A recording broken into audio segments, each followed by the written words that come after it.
زلزال في الأهلي، وإقالة تورب ممكن تكون على الطاولة. مفاجأة ضخمة لكل جمهور الأهلي. مصادر أكدت في موقع أهلي نيوز إن النادي الأهلي مستقر تقريباً على فكرة إقالة المدرب الدنماركي يس تورب من قيادة الفريق، بس بشرط واحد صادم: الإدارة الحمراء ما هتستمرش مع تورب لو الفريق خسر الدوري المصري، وكمان لو خسر بطولة دوري أبطال أفريقيا القرار هيبقى أقوى. والأسباب؟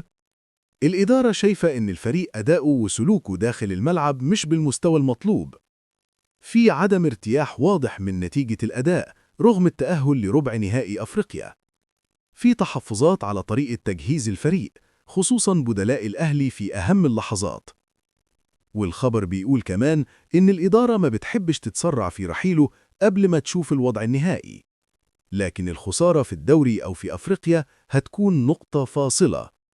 السؤال اللي بيمزق السوشيال ميديا دلوقتي: هل الأهلي فعلاً لازم يقيل تورب لو ما فازش بالدوري؟ وهل المدرب قادر يقلب الموازين ولا القرار قرب جداً؟ اكتب رأيك في الكومنتات.